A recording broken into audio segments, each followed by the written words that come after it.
McDaniel. I'm the CEO of Cinnaire. Cinnaire is known as a community development financial institution.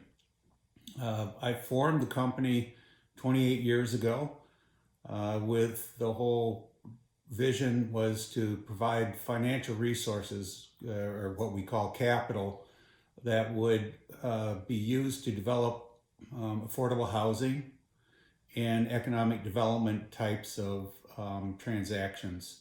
Affordable housing was our main core business for a long time, and that was to do housing that was rental housing for people who were at or below what we call 60% of the area median income. So it's very low income families, senior citizens, people who were formerly homeless, victims of domestic violence, people with disabilities, all of the populations that have been underserved by the financial institutions in the United States for years.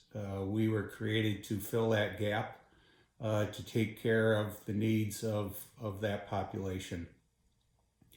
I prior to my starting this organization, I was a real estate developer for 15 years, developing multifamily affordable housing, not just in Michigan, but over the Midwest, the Southeast part of the country, and the Virgin Islands. I was president of that organization for 4 of the 10 years I was there. And prior to that, I worked for a planning architectural engineering company where I basically did any job that they asked me to do. I did drafting at a drafting board, designing sewer and water systems, to doing housing market research studies, to administering programs in communities for housing rehabilitation. The thing I fell in love with is when they asked me to do a development, an affordable housing development, and with my planning background, they asked me to go and work on a public hearing to get a zoning done for this development that the company was going to do. I went and did that. I was successful. The development got done, and that became my vision for my future in work, was to work on affordable housing as a developer owner. This kind of work for me is very fulfilling. It always was. I made a big decision to leave the development company that I was president of, because the way that organization was run is your value in the organization was based on how many what I call boxes you built, how many apartments you built every year. And there wasn't any attention to the people who lived in those units. I found it much more valuable to me as personally is to when I connected with the people who lived in the developments that we built. I also found a passion in working with local nonprofits and church groups who wanted to do housing, but to serve underserved people, but they didn't have any idea how to do the development. That is when I left that previous industry as a for-profit, and I found my passion in working in the nonprofit world, using my skills in development and urban planning to work in really improving the lives of people who had been what we call disinvested in for a long time. That's the premise of forming what has become known as Cinnaire. We provide a whole host of different financial resources to developers of affordable housing and commercial real estate in some of the most difficult communities that you would develop in. And the reason we're there is because the financial markets, being investors and institutions, are scared of investing their money in communities like that.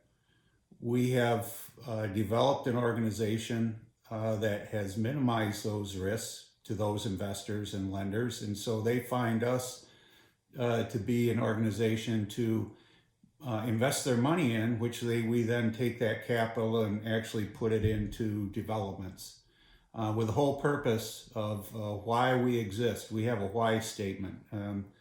And the why of what Cinnaire is, because we believe all people deserve the opportunities that are provided by living in a healthy community. You think about that, a healthy community means a lot of different things to everybody. You just ask yourselves, what would that look like for you? It is different for everyone, which is important for us then to listen to the people who live there as to what healthy community is for them. And then we try to find the financial resources to bring that vision to life. It could be affordable housing, it could be commercial development, it could be blight removal, it'd be getting the school system improved, having work programs for people finding jobs in construction and property management in the world that we work in.